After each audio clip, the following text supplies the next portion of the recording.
Welcome to my HomeAssistant tutorial. In this part I'm going to show you how to build, connect and configure a Waveshare Modbus device for a more reliable interface between HomeAssistant and your solar inverter. There are many ways to do this, but this video will focus on using a Waveshare RS485 Modbus to Ethernet interface connected to a Solax G4 solar inverter. This may also be used to connect to many other brands of inverter such as Solis, SME, Growatt and Sofar. So what is a Modbus interface? The data ports on the inverter have the same physical RJ45 socket as a computer network, but if you connect them together they'll be damaged. The pinouts and the communication protocols are very different and need converting. So in simple terms, this Waveshare device allows you to convert inverter speak into network speak so that they can talk to each other. I'm not going to delve into exactly what Modbus is or how it works. I'm just going to show you how to build the interface and set it up. If you've been following the tutorial, you'll now have HomeAssistant set up to communicate with the Wi-Fi dongle on your inverter. This is great and the easiest method, but the Wi-Fi dongles are not the most reliable for inverter control and communication.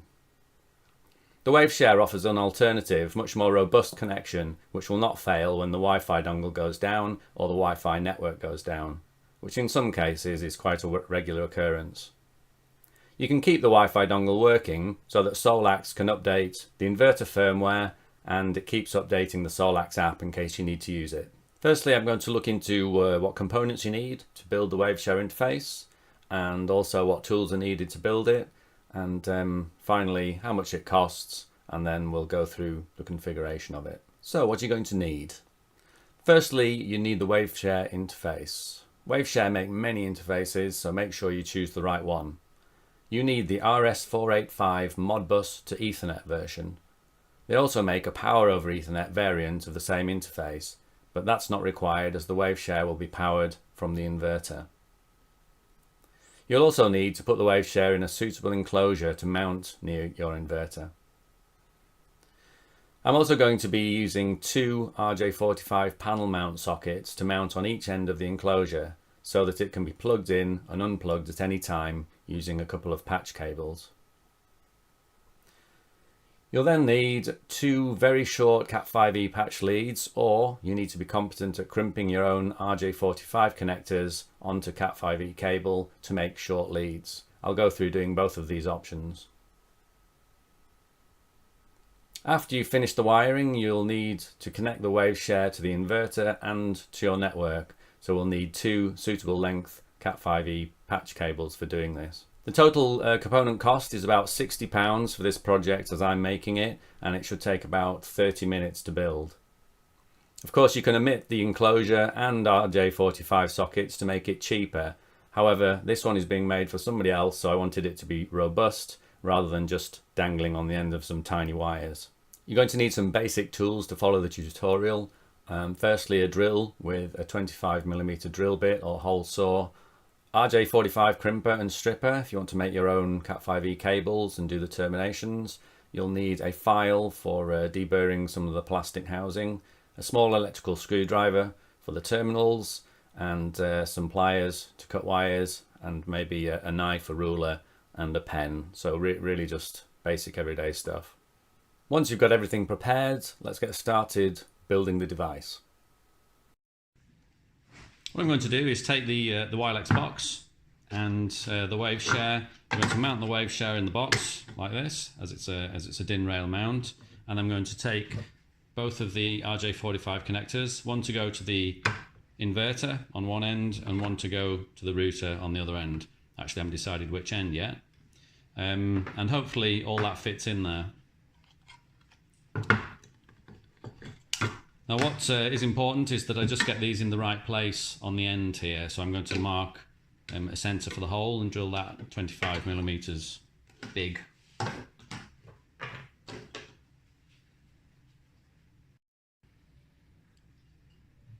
I'm just going to put a marker 20mm up from the bottom, like that, and in the middle, which I think is 40mm. Because it appears to be about 80 wide, like that. And I'm going to just use that there as the center of my hole.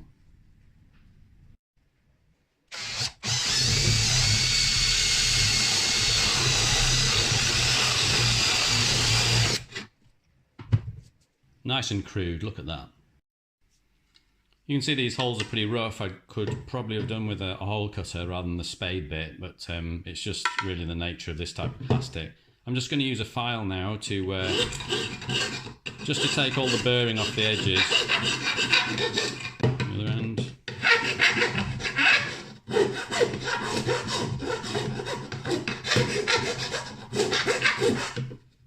It's better. That's absolutely fine. The flanges of the RJ45 will cover all sins. Okay, so it's just going to look like that. So take the nut off the back of the panel mount connector and place it through the hole like that. I've gone for that way up because it fits better inside the box with the Waveshare, but by all means put that way up if you prefer. And just screw the nut on the back.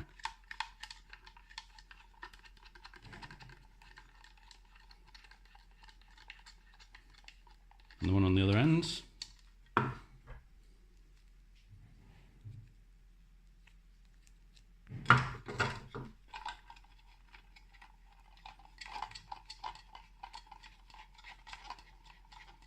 Just looking at the Waveshare a moment, all the pinouts are marked on the top in white here.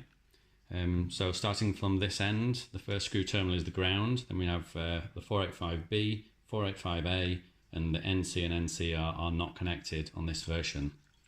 On the other end, you have the voltage in, plus, voltage minus, and then we've got the RJ45 connector out, which goes straight to your router or Wi-Fi router or a repeater or whatever you want to do. The red part here is just to pull in and out, to unclip and clip on the DIN rail. This Waveshare doesn't need a separate power supply because we're going to power it off the 13 volts that comes off the inverter. You can power it from anywhere between 9 to 24 volts, so 13 volts is nice and in the middle, and it's just going to come straight out of the RJ45 port on the inverter.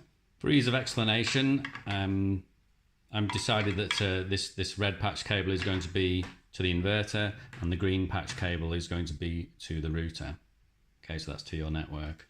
The green one comes straight out of the Waveshare and straight into the connector. So really all I'm going to do is take this small green patch cable, plug it into here, wrap it round underneath at the bottom so I don't need to do any crimping, and plug it into there.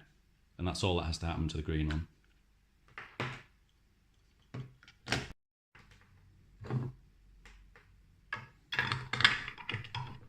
This is a prototype, just put the wires in any way you feel is best. It doesn't really matter exactly where they run. So I'm literally just coiling it up in the bottom there. There isn't any point in cutting this off because it's so short anyway. So I'll just leave it in the bottom of the mounting box. So that's ready for the Waveshare to plug in, which I'll do now just to show you. Plug it into the RJ45 port on one end like that, and then that's ready just to mount in the box. So I'm literally just going to clip it in there, push it down, and then slide it over to the middle. So the wiring for the one that goes to the inverter is a little bit different because we need to cut the cable, separate the strands out of there, and put them in the correct screw terminals.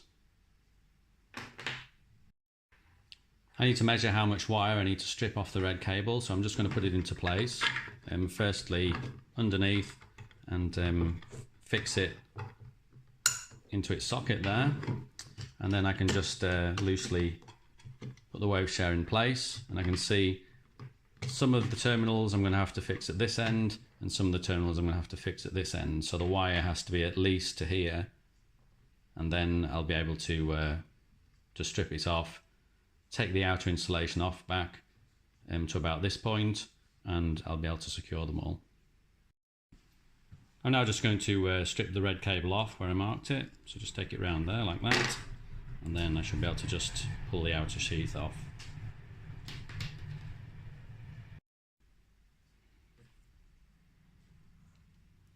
Inside a Cat5e cable, there are 4 pairs of wires making 8 cables altogether, and we are only interested in the greens and the blues.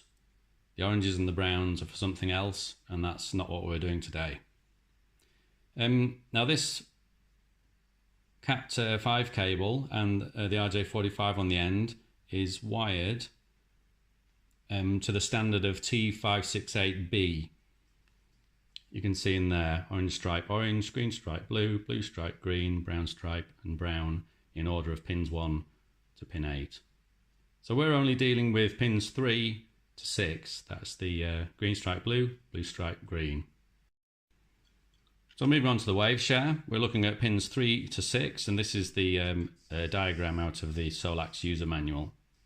Pin 3 is plus 13 volts, so that's going to go to the V plus terminal on the Waveshare here. Pin 4 is 485A, so that's going to go to this terminal here, 485A. Pin 5 is 485B, and that's going to go to that terminal there. And the 6 is the ground. Now, a ground in DC voltage is essentially the negative, so that's going to come to here, and then we're going to run a short cable around from the V negative to the actual terminal marked ground, which is this one here. I've just put the cable back in the bottom of the box, and I'm ready to start doing the wiring. So the ones I don't need, I'm actually going to cut off, and I'm going to cut them off at different lengths. And the reason I do that is that they don't accidentally short out when you don't want them to. So I'm just going to randomly cut them off at about an inch apart. Sorry, that's 2.5 centimeters. Like that. So there's going to be no chance of those touching, and I'll just leave them twisted together. For the little bit of grounding wire, I'm just going to use a strand of leftover Cat5 that I've cut off. I'm going to take an extra strand of green wire now, and this is the wire that I'm going to run from the V- to the ground around the Waveshare. Okay, it's green because the V- comes to the Waveshare as green, so I'm going to continue it as green. So that I'm going to put alongside the other one and take a piece of the old sleeving that I stripped off and thread that through the middle of the sleeving like that. As I get to the other wires that I've cut off, I'm also going to feed those inside just to keep them all contained and protected. And push it up to there. And now we should have the 2 greens and the green stripe over here ready to connect the voltage.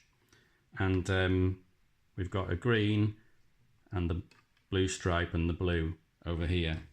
So the green is going to be the ground wire, and the blue and the blue stripe are going to be the 485 A and B. I'm going to put another small piece of insulation back on just to keep those ones protected as well. And now I'm ready to terminate them into the Waveshare module. On the Waveshare, make sure all the screws are backed off so you can actually get the terminals in there. Now just strip about 1 centimetre off the end of each one of the green wires.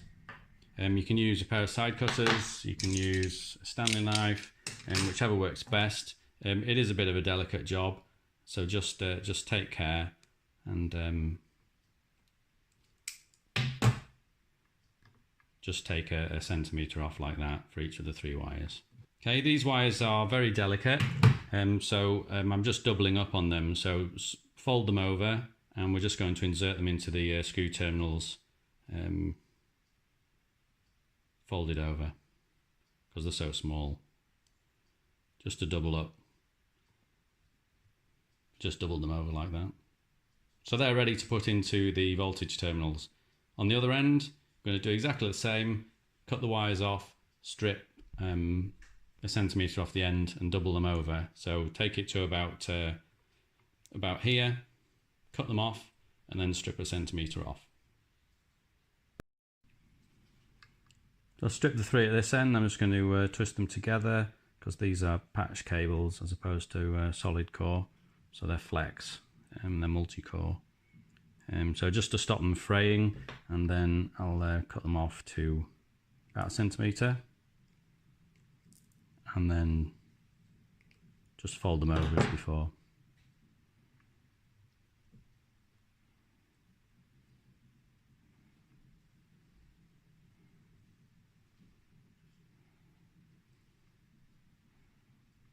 Like that. So we're all doubled up and ready to go in the connectors.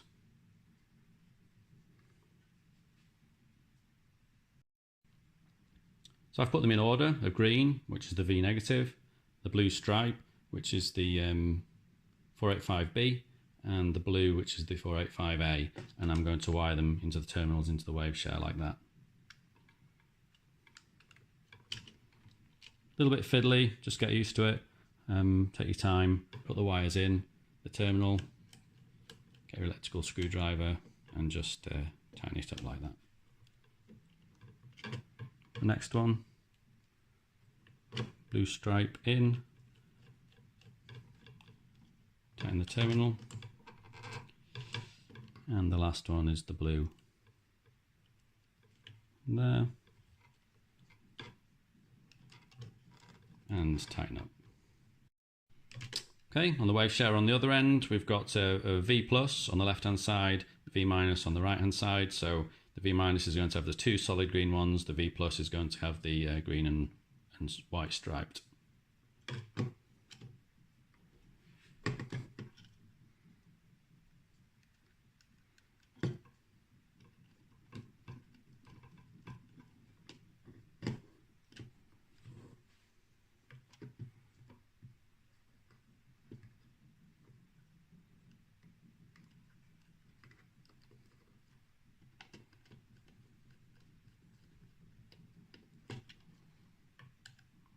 Just tighten those up.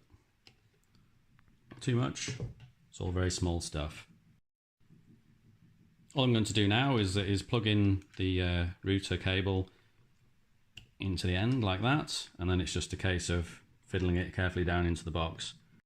To get it in now, I'm just going to push it right up to one side and clip it onto the DIN rail like that, and then just slide it back to the middle. That's the best way that it fits for what I've done there.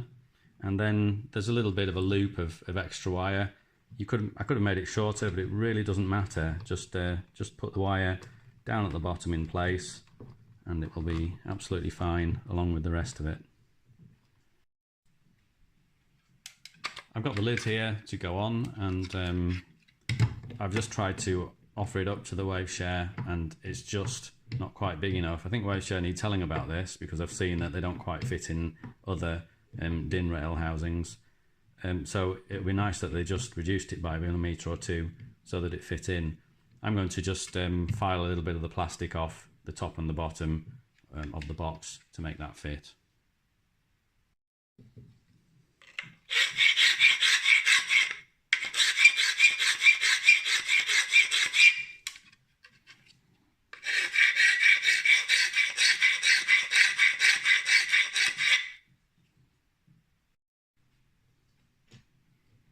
Okay, so I've filed out the lid. I'm just ready to put it on now, so that should fit nicely like that. And then I've got a couple of blanking plates just to finish off the trim down the sides, which I'll just put in there like that. And then it comes with fixings. I think are captive fixings, so they need pressing in like that to start with, one in each corner.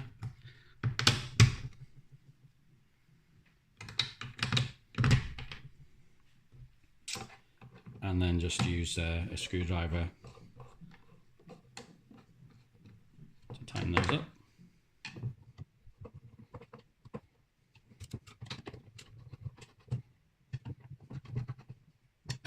That's it, a Waveshare in a nice Wilex box. I'm going to put network on the other end.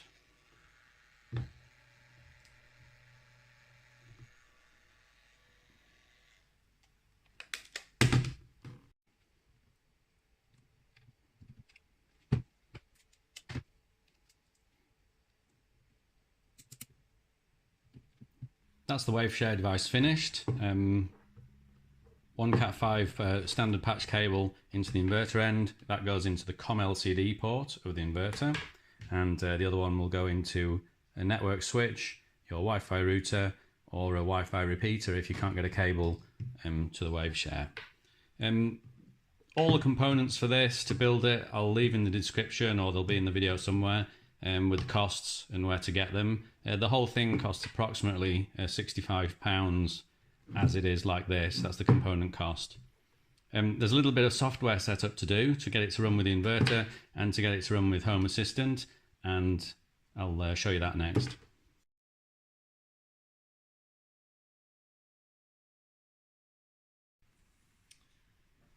Really important on this, I'm just going to show you how to put an RJ45 connector on the end of a Cat5 cable. Okay, so this is used for the BMS, it's used for CT clamps, it's used for the Modbus cabling. All the data cables generally are Cat5 or Cat6, and the Solex inverters seem to work fine with Cat5 cable, and that's what I actually ran under my house for my CT clamp. Firstly, the tools we'll need. This is a Cat5 crimping tool, and we're going to be using the 8-pin side of it. The 6-pin is used mainly for telephone. So data network cable uses the 8-pin. These are fairly cheap, they're about £10. This isn't a particularly good one, but it does the job for the times that I need to do it. Secondly, you'll need to strip the outside insulation off the Cat5 cable, and this is a cable stripping tool. And the last thing you'll need are a small pair of side cutters. So fine ones that come together well, fine side cutters, not big pliers. And the last thing, you're going to need some cable. So this is going to be one end of your data cable, and this is a cable relief, and it keeps it a little bit weatherproof. And this is an RJ45 crimp-on plug. They're all the things that you're going to need, and I'll show you how to do it next. Alright, so starting with a Cat5 cable, we're going to use the sheathing stripper first, just to take off up to about 5 centimeters of the outside sheathing. So just roll it around with your finger like that. It cuts the outer sheath but doesn't cut the inner cores, and you can see we've got 4 sets of twisted paired cables inside. This extra on here is a piece of string, and this is used so you don't put strain on the cables when you pull them through conduit, so you can just cut that off with your side cutters.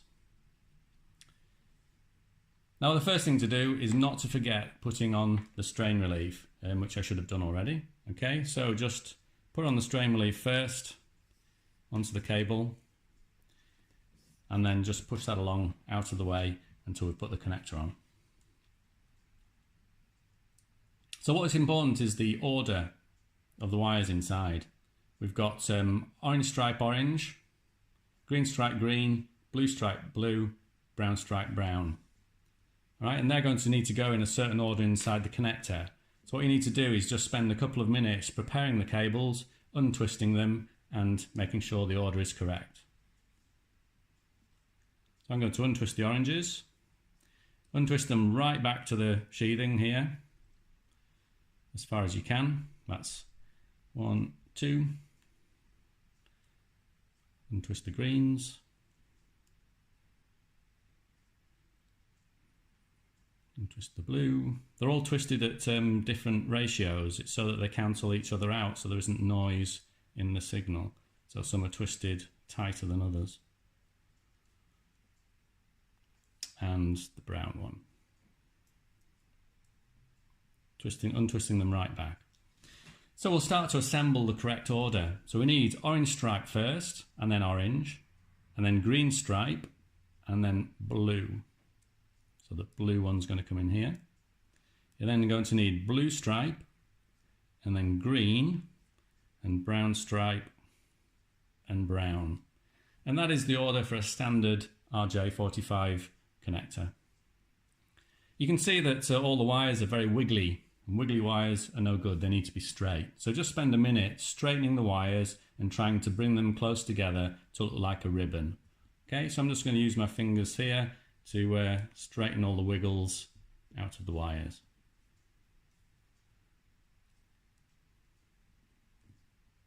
And you can see I'm just starting to get them looking a little bit straighter. Once you've started to get them straighter, you need to bundle them together in the correct order. So keeping the order as it is, just start to bundle them together so they start to look like a ribbon like this. And when you've made a ribbon like this, try to make the ribbon as straight as possible. So just use your fingers, wiggle it from side to side, just bend it slightly and try to get the wires as straight as you can. So they need to be straight and all together, and when you've done that, check that they're still in the same order. So we need orange stripe orange, green stripe blue, blue stripe green, and brown stripe and brown. And they look to be in the correct order to me and are looking very much like a ribbon.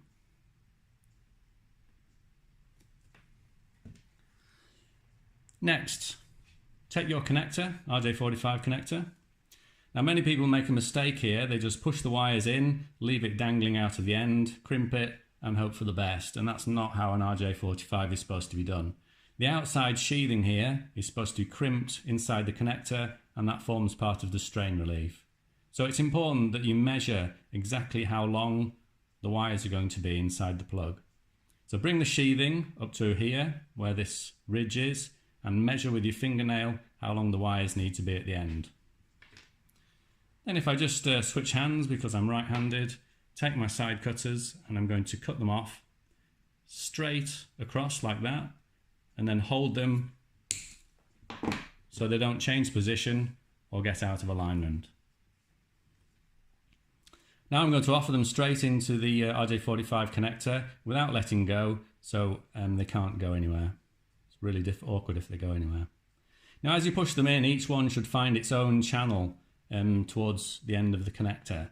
And you can see the grey sheathing has gone up to here where I intended, and if you look at the end you can see all the little wires have touched the end. It's important to be able to see them there so that you know they're being crimped into the connectors when you use the tool. So keep that pushed in, wiggle it in to the end, pick up your RJ45 crimping tool, plug it into the 8-pin socket and press the handles together until they touch and they don't go anymore, and then release it and pull it out of the tool.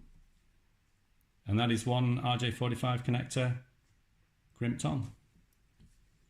Bring up the strain relief that you put on before and then just wiggle it over the connector like that.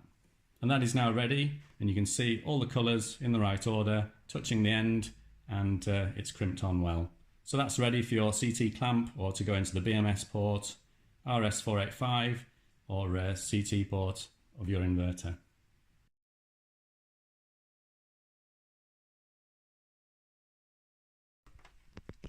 I've just brought the box now, the Waveshare, to the inverter to test. So the end, I've got a patch cable plugged into the inverter end, and I'm going to plug this into the COM LCD port there. Like that. And as soon as I do that, the power light should come on because it's getting a 13-volt DC supply to the Waveshare from the inverter. On the other end, I am going to plug into my network switch like that, and when you do that, there should also be, as soon as it gets a signal, a green link light. Let's look now at the Waveshare configuration. To configure the Waveshare, you need to download the Waveshare configuration utility called Viacom. Now, I think this is a terrible name for a utility. It just sounds like a dodgy virus from the 1990s. But there you go, there's the link, and you're going to need to put that into your web browser and download the software. So let me find it for you. So there's a web browser. I've gone to the Viacom site there with that link, and you just need to click on this Viacom en.rar here, and that will be put in your downloads. Okay, so they're my downloads. I'll just put that over there and you can see it. Now this is a RAR file, which is a compressed file, so you can't run it straight away from here. You're going to need to open it. Now some operating systems can open it. Mine, I need the WinRAR utility to open it. So if I go to that WinRAR link, you can see here you're going to need to pick either the 32-bit or the 64-bit version for whichever operating system you're running, and click that to download the WinRAR extraction utility. Okay, so I've got WinRAR here. Double click that to install it. Now I've already installed mine, so I'm not going to do it again. I'm just going to show you how to extract the Viacom from the RAR file. So if you just right click it and you can say extract here, and you can see it's put a Viacom en.exe file, and that is the utility to configure the Waveshare device. Okay, so double click that. Now you may have to allow this through your firewall because the Windows Defender or some other antivirus software might prevent it, so you need to allow access for that. And this is the utility, the Viacom utility that you're going to use to configure the Waveshare device. And if you click the device icon to start with, you will see a list of the Waveshare devices connected to your network. Now if it doesn't appear here, you can auto search or add manually. Auto searching will search your network and find any devices that are there. When you've done that, double click on the device that you want to configure and you'll be presented with the main configuration window. There are a few things to change on this window. Firstly, make sure that your network configuration here, IP mode, is in static. Please assign it a static IP address because you don't want the IP address changing in the future using DHCP. So make sure this one is static. You then need to assign the IP address you want it to run on your network. I'm just going to put mine to 192.168.1.113. So this is not part of my DHCP allocation pool. It's outside of that, so it can be a fixed IP address. Underneath there, the port configuration needs to be 502, so change that to 502. TCP server can be left alone. The network mask for most people is going to be this 255.255.255.0, and the gateway is the IP address of your router. So mine is 192.168.1.254. Down to the serial window here, I want you to change the baud rate to 19,200 from the list, and it's going to be 8 data bits, non-parity, 1 stop bit, and again non-flow control. Up here in the top right corner, this is a DNS server configuration. This is Google's DNS server, which you can leave, that's fine. And then we have Destination Dynamic. From the transfer protocol, select Modbus TCP protocol, and the keep lifetime 60 is fine, and the XTT port 80 is also fine. That's everything on that screen that you need to configure. You then need to move on to the more advanced settings, which is in the advanced screen here. So click the more advanced settings button. There isn't much on here to change except the Modbus Gateway type. You're going to need to select TCP to RTU on here. When you've done that, click OK, and then you're going to click Modify Setting here to save that to the Waveshare.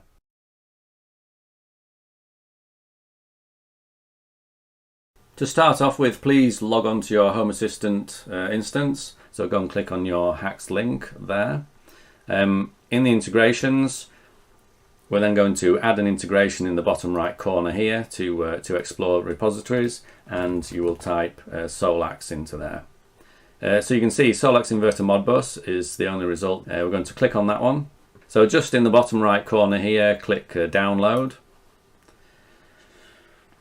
and just click the download link because we're going to use the latest version.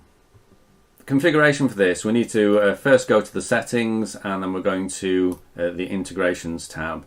Now at the moment we haven't actually installed the integration yet, so you're going to click add integration and then type in Solax into the box, and we're interested in the Solax inverter Modbus there. So click on that and you're presented with the configuration page. So at the top it says SolarX. Just leave that as it is and it'll help it work with the other things I'm going to show you later.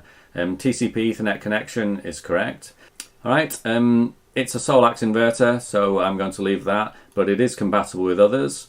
It's compatible with Growatt, Solis, Sofar, and some others. Even though it's a Solax integration, it initially started that way, but William has expanded it to be compatible with other brands. The polling time here, this is how often you'd like it to update, and I'm going to set that to 10 seconds. Now, in your instance, you may have different options available. Do you have the emergency power supply enabled? Do you have a dry contact box on a Gen 4? And are your inverters working in a master or slave mode? Now, mine aren't, so I'm not going to tick any of those. And I'm going to click Submit. On to the next screen. Now, this is where you need to set the IP address that you specified in the Waveshare configuration window. In my example, it was 192.168.1.113. Put that in there now and leave the TCP port as 502 and the Modbus TCP selected there and click Submit.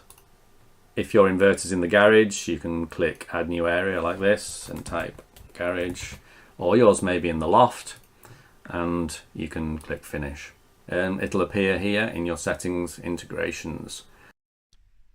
After configuring the Solax Modbus integration, we're back at the Waveshare and you can see that we've got the power light on red, the link light is now blue, and then the activity light flashes at the polling interval that we set in the integration configuration, which is 10 seconds.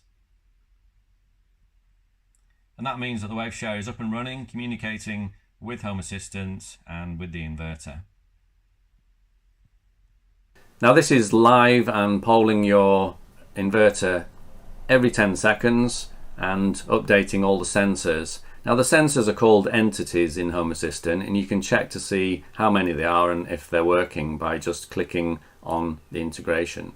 So you can see it says one device, 165 entities, that's 165 different sensors and readings that the inverter is providing through the integration. If you click on the entities, then it shows you a list and all the names of the identities which you're going to be using when you set up your dashboard on HomeAssistant. Now this screen doesn't provide the actual readings of those sensors. If you want to do that, just go back to the previous screen and you can click on here where it says one device and it'll show you all the readings, the live readings from the inverter in that list. HomeAssistant can be a little intimidating at first, but the HomeAssistant team were working really hard to bring the interface up to a standard, making it more accessible to non-techies. It's truly amazing what HA can already do, and it's improving all the time, so please go and support them. And all of this wouldn't be possible without Will's Modbus integration. This provides the interface between HomeAssistant and the inverter, so please support Will by using and visiting his GitHub page. If you do buy a Solax system, please join the Solax installation Facebook group for an amazing community of knowledge and support. Thank you very much for watching. Please see the rest of my videos. Like, comment, share, subscribe, and I'll see you in the next one. Thank you very much.